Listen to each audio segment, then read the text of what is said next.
Every few years, a new device comes along that changes the way we play classic video games. Back in 2011, it was the FrameMeister, a device that could take all the signals from classic consoles and scale it to the resolutions of modern TVs. It was extremely expensive, but at the time was the only HDMI outputting device that performed with minimal lag and was compatible with all consoles and displays. Then, in 2016, the open source scan converter was released. A zero-lag device much cheaper than the FrameMeister that evolved into what is still one of the best scalers ever invented for retro gaming. Unfortunately, not all OSSC output modes are compatible with all TVs, and it doesn't accept composite or S-video without external converters, leaving many people looking for another solution.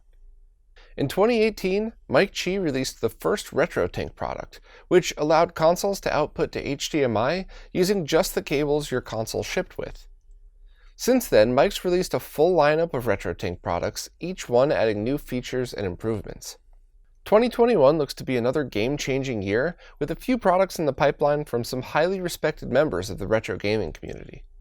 Today we're going to focus on the first to be released, the RetroTink 5X.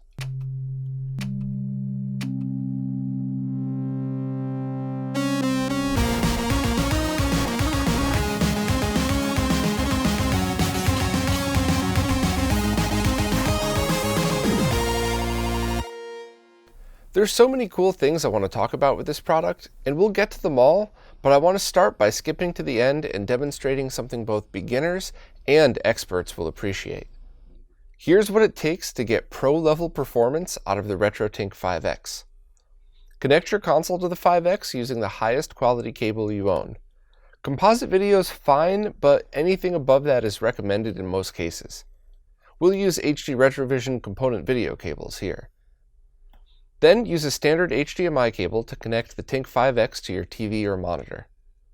Then just connect USB power from any power supply, including just a USB port on your TV. Now, turn on your console and select the corresponding input on your TINK 5X. And that's it. Seriously. There's no need to set phase, and scrolling will be shimmer-free. That's right, just powering it on will get you pro-level performance that'll rival any other scaler out there today. If you're a beginner, you might be a bit confused as to why that's so important, but at least you see that the 5X is super easy to use. Also, if you're not sure why you'd even need a scaler at all, you might want to check out my video on the RetroTink Mini before continuing, and I'll also have a Getting Started video series out soon that makes all this stuff a lot easier to understand. So now that you know this could be a totally plug-and-play device, I want to jump into all of the options that are available if you choose to take advantage of them. I also want to be clear that this is not a sponsored post. I'm just a giant fan of this product and really wanted to help get the word out there about it. All right, let's jump in and see what we got. The RetroTink 5X has a bunch of inputs to choose from. Let's run through each. You can connect standard composite video cables right through the green RCA input, then use the left and right jacks for audio. There's an excellent comb filter that's the best to ever be included in a RetroTink product, and it really helps improve the look of composite. More on the comb filter in a bit.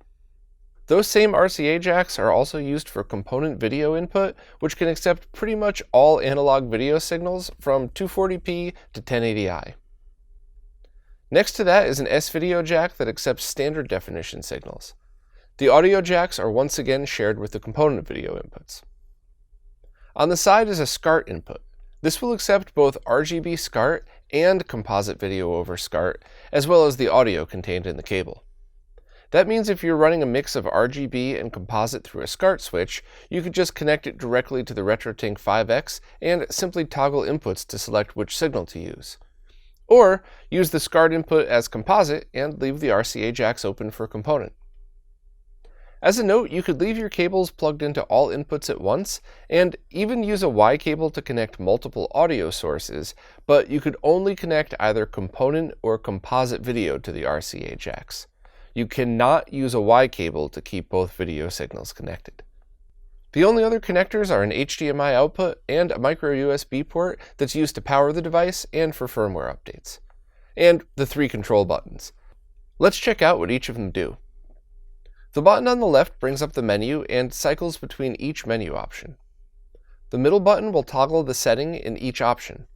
And lastly, the button on the right will exit the menu, and when the menu is closed, it acts as an input select button. The RetroTink 5X also comes with a remote control, which is much easier to use than the built-in buttons. I like that full control is possible with both, but you'll mostly be using the remote. Also, holding the power button saves all your current settings, then shuts it down completely so no signal is being sent. This is great both for people who want to tweak their settings once, then never think about it again, as well as for people using auto HDMI switches, since it'll cut the signal off when not in use. Hey everybody, just a quick interruption to let you know that this is sponsored by you. All of the projects that I'm involved in are sponsored directly by support from the retro gaming scene, and if you'd like to find out how to support even at no cost to you, please check out the link below. Thanks, and back to it. Okay, so now that we have the basic operation down, I want to step into its advanced features, starting with resolutions. And the RetroTink 5X resolution output options will change based on the input resolution that you're sending it. So I'm going to start out with 240p and 480i and go from there. Also, I'm only using NTSC signals, but all RetroTink products could accept both NTSC and PAL. They just don't convert anything. So NTSC in, NTSC out, PAL in, PAL out. Also, most of the shots that you see are actually going to be 4K video taken of my LG 4K TV, because I think that's a really good representation of what to expect in an average environment. If I only included captures, I could make those look super sharp or super soft or anything in between, and I think taking good footage of a TV is a really fair way to represent the image. So anyway, let's jump right in and start with 240p and 480i input resolutions. As shown at the beginning of the video, the TINK 5X defaults to a 1080p resolution that's compatible with all TVs and capture cards that can handle 1080p. Mike's calling this fill mode as it fills the screen top to bottom. It's not a nearest neighbor scale, but it looks great and will be the best choice for people just getting started who don't want to mess with any settings. The next mode is an overscanned 1080p 5X resolution. This is by far my favorite mode for 240p and 480i stuff, as it overscans the image and fills more of the flat panel, all while keeping the original aspect ratio. In almost all cases, the information that gets cut off doesn't affect the game at all, so it's really the perfect trade-off. Also, just hit up or down on the TINK 5X's remote to adjust the vertical orientation. If your game is slightly off, it only takes a second to fix, and you don't even need to enter the menu. Just hit the button on the remote. I just released a video detailing the advantages of 5X mode, and almost every single bit of footage in that video was captured through the RetroTink 5X. If you aren't familiar with scaling 240p to 5 times its original height, please check out that video too, as if you're using a 1080p or 4K TV, I really think this will be your favorite mode as well. After that, there's a setting called 1080p under, which is actually a 4x scale in a 1080p window. This might be a great choice for streamers, as you could add cool borders to your software without cutting off any of the gameplay screen. It's not a resolution you'd use often for actually gaming on a flat panel though, as there's a ton of wasted space on the top and bottom. If your display supports resolutions higher than 1080p, there's 2 more different resolution options available to you. And if your TV is made after about 2018, it should be compatible. Anything before that's hit or miss, but feel free to try it. Absolute worst thing that could happen is you get a no signal error on screen. The next mode is 1200p, which is a 5x nearest neighbor scale of the image to 1920 by 1200. If you have a 4K TV and you're playing games that require every viewable pixel on the top and bottom, this might be a great option. Also, if you're using a 1200p monitor, I'd definitely suggest this mode just so you could send its native resolution. Next, we have 1440p, which is like 1200p but scaled one more time to 6x, resulting in a 1920 by 1440 resolution. The higher you scale nearest neighbor, the less of your TV will soft scale it to 4K, so if your TV is compatible, definitely give this a try. After that is 720p. This mode is only here to ensure that the RetroTink 5X is compatible with every TV out there, but doesn't offer any of the custom sampling modes that 1080p and up have. I'll show examples of those later on. I suggest only using this if your TV maxes out at a 1280 by 720 resolution. Same with the next resolution, 768p. This is only for people using older displays with 1366 by 768 resolutions, and everyone with 1080p TVs or higher should skip it. Lastly is an oversampled 480p, which outputs the same way as the RetroTink 2X multi-format. It's actually 1440 by 480. This mode is for people who want to use VGA monitors or older plasma TVs. Like the 720p resolutions, you can't use custom timings, but 480p might be helpful for people who prefer a soft scale of certain games, or for streamers who need a lower resolution. You'll just need to remember to manually change the capture window to 720 by 480. So basically, if you're using a 1080p or 4K TV, I'd always suggest starting with over or 5x mode, and then switching to any of the other resolutions if you need the full vertical resolution. If your display is any other resolution than that, 720p, 1200p, 1440p, I would use whatever those modes are just to send it its native resolution. Alright, now that we covered all of the 15 kHz resolutions, let's jump into 480p. The first option is the same 1080p fill mode that's available for other 15 kHz signals. This might be the perfect choice for people using 1080p TVs, as most 480p content contains 3D graphics, which can scale fine using non-integer methods. 1080p under is a line double of 480p to 960p. As with 15 kHz resolutions, this might be great for streamers, but I'm not sure if this mode will be used often for gaming. I'm wondering if just a plain 960p mode would look best, as you could then see how your TV scales the image to the native resolution. 960p wouldn't be compatible with all displays though, so maybe 1080p under is the right choice. Next is 1200p, which is a 2.5x scale. Definitely try this if you're using a 1200p panel, and also if you're using a 4K TV, just to see how it looks. Then we have 1440p, which is a 3x scale of 480p. Definitely use this with 1440p monitors, but also give it a try if your 4K TV is compatible. You'll get a mix of the sharp scale to 1440p, then the soft scale to 4K, which should look great with most games.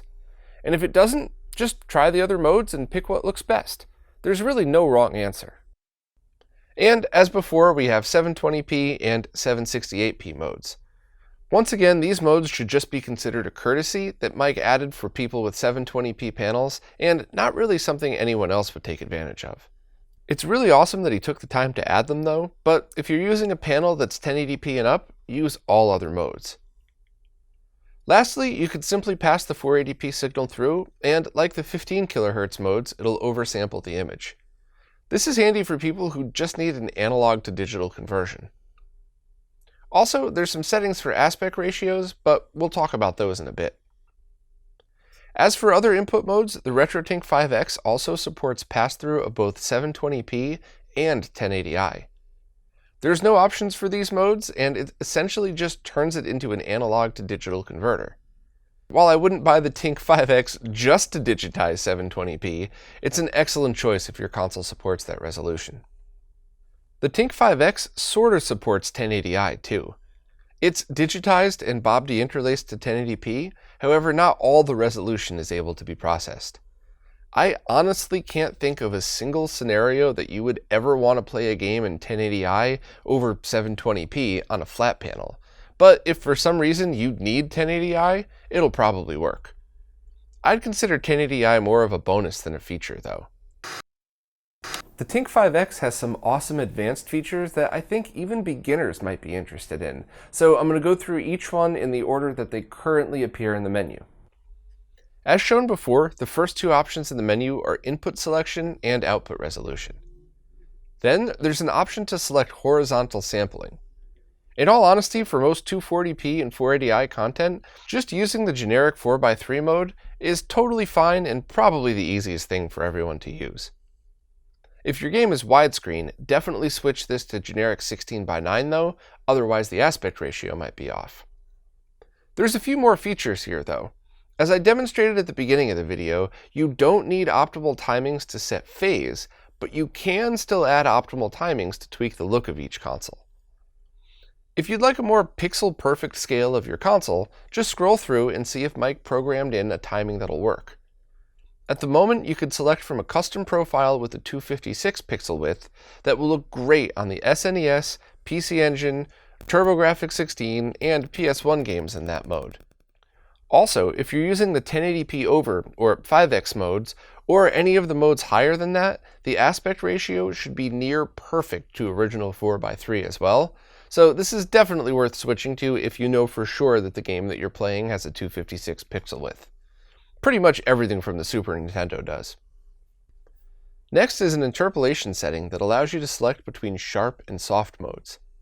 Anything with video like FMVs will probably benefit from soft mode, but everything else will probably look better when it's set to sharp.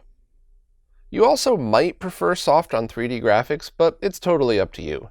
I'd either always leave this in sharp mode or toggle on certain games to see what you prefer.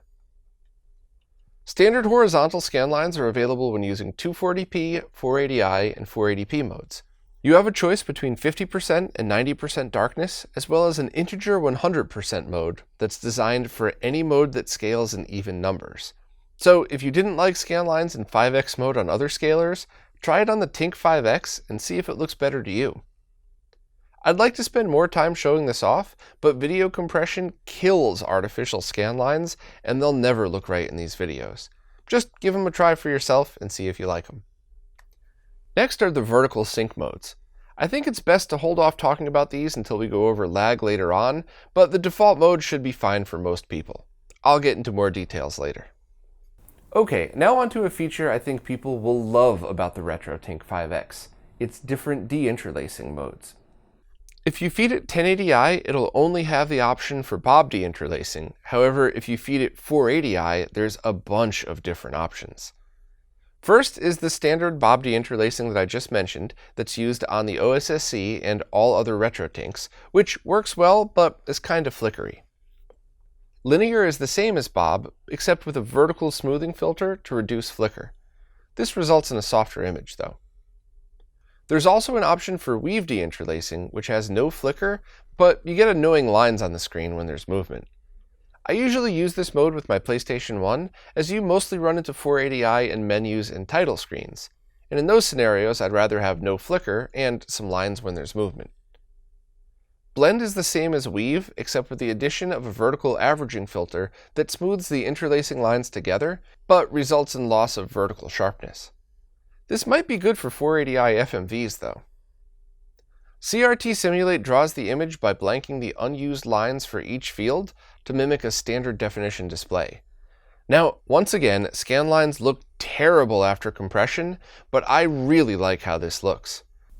If you're a fan of artificial scanlines, definitely give this mode a try and see what you think. I saved the default setting of Motion Adaptive for last, as I think that's the one everyone will probably use anyway.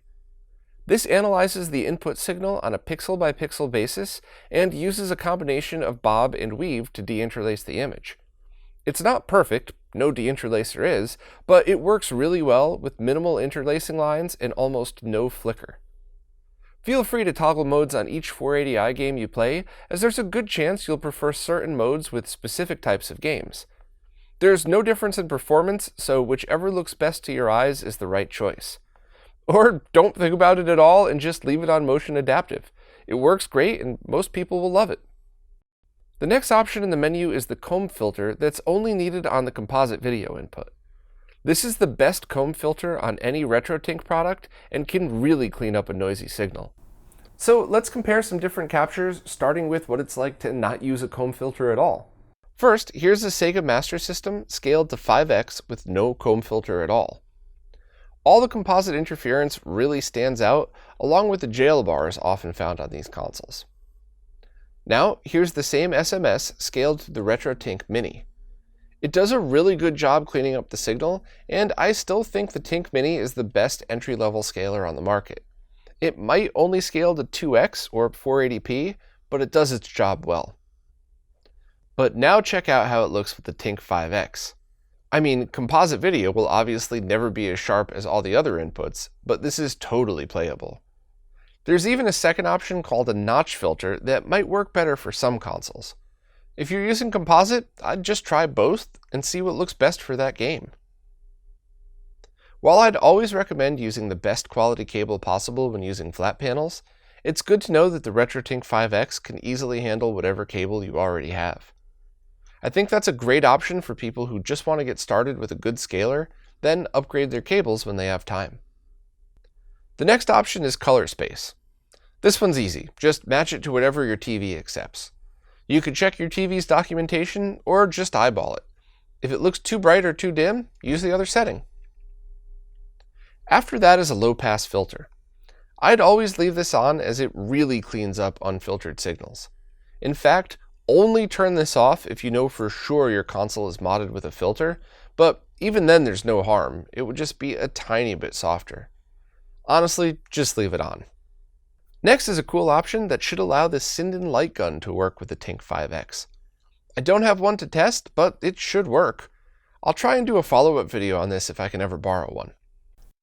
The last of the advanced features is something really cool, the ability to downscale the image.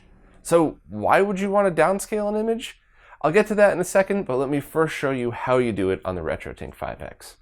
First, turn on downscaling mode when connected to a flat panel, then hit the power button on your remote to power off and save the settings. This is to guarantee that the Tink 5X boots back into downscaling mode when you first power it on. Next, set the console you want to downscale to 480p and 4:3 if possible. I'm using a Wii here that's already set to those modes. Then connect the console to the RetroTink and run the output of the 5X through any basic digital to analog converter. The one showed here is about $20 and doesn't add any lag. Now, when you power everything on, half the lines of 480p will be removed and your monitor will display a 240p image. So, why exactly would you want to do this? Well, my number one reason is to play modern retro games on a CRT in 240p for that official old school look.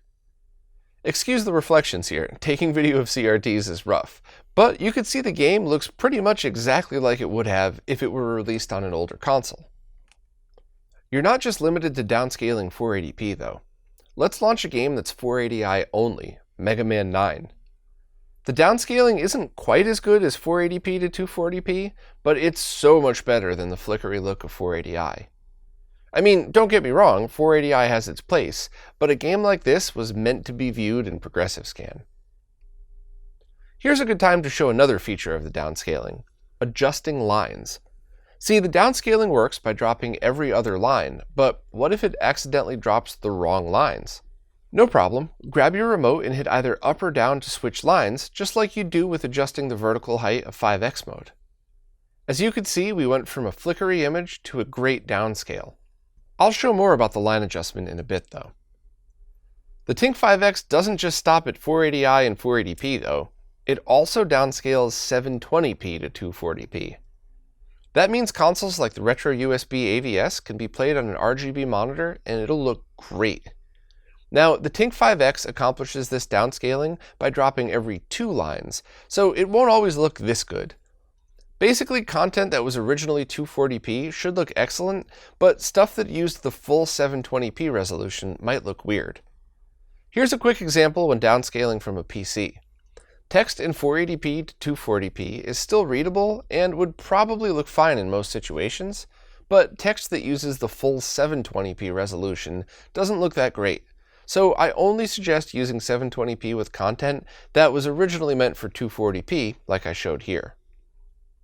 Also, all you need to get HDMI consoles into the Tink 5X is a second HDMI to component converter. As I showed in another video, these don't add any lag, so having 2 DACs is totally fine and not that expensive, especially when you compare it to some other downscaling options. But wait, there's more. It doesn't just downscale, it lets you select the aspect ratio. Just go back into the horizontal sampling menu option, and when you're in downscaling mode, it lets you select between cutting off the sides, like you just saw, or filling the whole screen. If you're playing a game that's native 16:9, just set your monitor to that mode and it'll fill the middle, just with a 240p look. Of course, if you're playing 4:3 content, just set it back to zoom into the image. All of these emulation classic consoles seem to work great.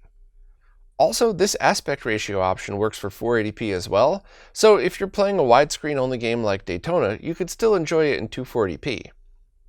But what if you're lucky enough to have a widescreen CRT that processes 240p correctly? Yep, you guessed it, works perfectly. Just set the TINC5X to 16:9 and you've got a widescreen 240p game. I know this video is supposed to be about the TINC5X, but I gotta take at least a second to show you how cool some of these games look. Sonic Mania looks excellent, and a perfect combination of the widescreen graphics with the 240p look of the original Sonic games. Also, Virtua Racing on the Switch looks so good. It's essentially a modern version of the original widescreen arcade. I know downscaling to a CRT isn't something most people who buy the TINC5X would use, and I probably shouldn't have spent so much time on it, but seriously, this is awesome. If you have an RGB monitor or a consumer-grade TV with component inputs, definitely think about giving this a try. Okay, so this would not be the Retro RGB channel if we didn't do some lag tests, so let's jump in and test all the modes of the RetroTINC. The first is the default mode called Triple Buffer, as it buffers between 30 lines in 1 frame of lag, or about 3 to 16 milliseconds. This buffering allows it to be compatible with pretty much every capture card and display, which is why it's the default mode. While I often warn against variable lag, I'm usually referring to emulation lag or scalers designed for TV signals, as those can add between 3 and 7 frames of lag, or up to 100 milliseconds of lag. A frame or under is almost never noticeable, and this is less lag than the FrameMeister. Triple buffer mode isn't just about compatibility, though. It allows a seamless transition between resolutions. That means games that have 240p gameplay but 480i menus will never drop signal when triple buffer mode is used. While the other RetroTINC products are pretty fast at resolution switching, the TINC5X isn't fast, it's non-existent. While the frame or less of lag is super low, there's an even faster mode available called Frame Lock mode. This mode only buffers about 30 lines of data, which translates to about 3 milliseconds of lag with 240p and 480i content, and around 1 millisecond with 480p sources. This small amount of buffering is required to ensure the only feature you lose in Frame Lock mode is the fast resolution switching. But this buffering is so low, you should just think about it as zero lag in your mind. Okay, I know this video is running a bit long, but I have to pause for a moment to address misconceptions about lag. I have spent the past 10 years running Retro RGB and have been lucky enough to work with some of the smartest developers and some of the best gamers that have ever lived, and through a ridiculous amount of testing, we have determined that around 2 frames of solid lag is something that most gamers would never notice. Some people are more sensitive to lag than others, like I am, but around 2 frames is fine, which means the FrameMeister at about 1.5, and the RetroTINC 5X in triple buffer mode at just over 1 should be fine for most people. But even pro gamers have determined that about half a frame or less will not affect their moves at all, which means in frame lock mode, mixed with your average gaming monitor or even that really cheap TV I've been showing in these videos, should still come in less than half a frame or around 8 milliseconds and should not affect anybody's gameplay at all, ever. In fact, the only time less than half a frame should affect anything is if you're doing things like light guns or syncing up 3D glasses, or if you somehow designed a tool-assisted speedrun to run by looking at a monitor. Not sure why you'd want to do that. But the point is, human interaction is not going to be affected by that. And I thought that we had spent a lot of time proving all of this, but I still get trolled daily about how 4 milliseconds of lag caused them to lose their fighting game tournament. And another thing on the other side is I still get people sending me long page descriptions of how 100 milliseconds of lag or less, or just about, can't be detected by a human. Both of those things are about as true as flat Earth, so I needed to address that. And while I try to keep my content 100% positive, sometimes you gotta just keep it real, and that's what I'm doing here. So the bottom line is, get your RetroTINC 5X all set up in triple buffer mode just in case. Flip it over to frame lock mode, and if your capture card or if your TV has any issues, or of course if you're using any of the resolution switching, then just press the button, switch it back to triple buffer, and you'll be fine. Unless you're running a hardcore fighting game tournament that's built off of arcade systems or older consoles without a frame buffer, it probably won't matter at all anyway. So definitely just enjoy it and do not think about lag, especially if you read somewhere on the internet that somebody tells you 3 milliseconds is bad. They're probably thinking it's 3 frames and confusing it. Anyway, back to the video. Oh, and the Tink 5X is that fast in downscaling mode too. You'll get about 3 milliseconds when downscaling 720p, about 1 millisecond downscaling 480p to 240p, and about 2 milliseconds downscaling 480i to 240p. That officially makes this the fastest downscaler I've ever tested. I'd like to talk for a moment about how the RetroTink 5X compares to some of the other options out there. All the other RetroTinks only scale to 2x or 480p, but they're still great solutions, and many people just want a way to match whatever cables they're using to a flat panel without lag. Also, I still think the Mini is the best entry-level scale on the market, and if you don't need component video support, it might be the best option. The Rad2X cables perform about the same as the 2X Tinks, and are the best choice if you're only connecting a console or two. If you have a bunch of consoles, it's probably more cost-effective to get a scaler first, then upgrade to some quality analog cables as needed. Do-it-yourselfers might prefer a GBS control-hacked scaler, as you can get all the basic parts you'd need for under $40, and it's got a bunch of great options. The Tink 5X is better, but that doesn't take away from everything the awesome GBS-C is capable of. Check out my video on that if you'd like more info. There's 2 other options that, barring any part shortage issues, will probably be released this year. They'll be at least equal to the Tink 5X and might even surpass it in a few ways, but will most likely be more expensive. I guess we'll have to wait to find out. If you already own a FrameMeister, it's a great scaler, and unless you see a feature here that you love, there's probably no reason to upgrade. I wouldn't spend all that money on it today though, so if you don't already own one, I'd strongly suggest the Tink 5X over that. That just leaves the open source scan converter. So, how does it compare? With both in generic mode, they look pretty similar, and please keep in mind that we're zooming in way farther than you ever would on a TV, so you really see every bit of analog video in the signal, and differences you'd never notice when actually gaming. Playing on a TV, these would probably look identical. When we switch to optimal timings on both, you could see they're both excellent.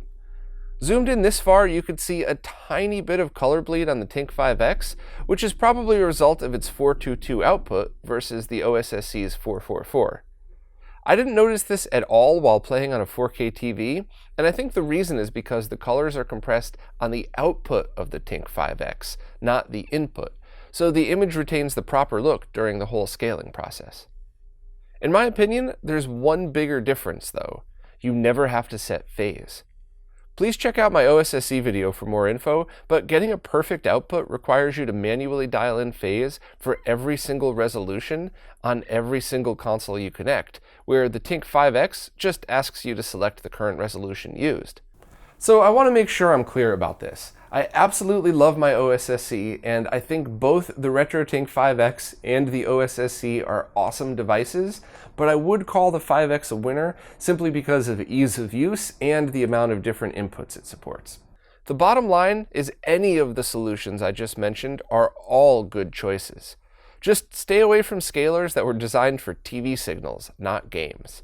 And, of course, avoid those scam cables that say they're for video games, but use the same laggy TV scaling chips. So, no product is perfect, and there are a few things I don't like about the RetroTink 5X, and the first I want to talk about is price. But that's not really Mike's fault. See, when he first designed this, he was aiming for it to be a lot cheaper, but due to part shortages and prices of chips skyrocketing, the price ends up being about $275 on launch day. And it might even go up before the end of the year because all of those chip prices are continuing to go up. Now, hopefully the price will go back down if things ever normalize, and to be honest, it's still way cheaper than a full FrameMeister setup and worth every penny. I just wish there was some way to miraculously get this to be a cheaper product so that more people could afford it. Another thing that sometimes bugs me is the angle of the SCART connector. If you use a flat cable or a VGA adapter, it's not a big deal, but a standard RGB SCART cable points the wrong way. That's certainly not a deal breaker, but does affect the aesthetics. There's also two things missing from the TINC 5X that are available on the TINC 2X Pro. The first is a pass-through mode, but I don't think anyone will miss that. The main use of the pass-through mode was to feed composite video into an OSSC to get 1080p, which obviously isn't needed with this. The only other thing missing is the smoothing filter. While it's not good for 2D graphics, I did like how it looked with the Nintendo 64. If you really wanted smoothing with the TINC 5X, you could always combine it with an M Classic, but I really think those things are mostly a waste of $100. If you think having this look is worth your $100, go for it. At the very least, they don't add any lag. The only other thing I'd have liked is a way for it to auto-detect the input resolution, so you didn't even have to set resolution based on game. You could just turn generic mode or some kind of the pixel perfect modes and have it automatically set it. But to be honest, I don't know if that's even possible at all, so maybe that's just a pipe dream and wishful thinking. Overall though, out of all the complaints I had, I think that's a pretty cool trade-off for what you're getting, especially for the money, because while it's not the cheapest out there, you're definitely getting a lot for your dollar. Well, if you're still with me at the end of this very long video, you should know for sure if the RetroTINC 5X is right for you. But I do want to make the point that you don't need some super sharp scaler to have a really good retro gaming experience. Any one of the other RetroTINC products is still an excellent solution, and if you're chasing a sharper output on a budget and you have RGB or component cables, the OSSC is still amazing, and if you're a do-it-yourselfer, I absolutely love the GBS control. I just want to make the point that as long as you don't pick one of the solutions that are bad, there are a ton of good options, and the RetroTINC 5X may or may not be the perfect fit for your setup. The only other thing to note about the TINC 5X is if you end up getting one, definitely keep an eye on RetroRGB for news on firmware updates, as Mike's constantly tweaking and upgrading his products, totally free. Updating the firmware is super easy, but I'll probably post a video on that soon just to help people out. Well, that's it for this time. If you'd like to be kept in the loop of everything going on in the retro gaming scene, check out the weekly podcast available as a video and everywhere audio podcasts are found. Thanks for watching, and I'll see you next time.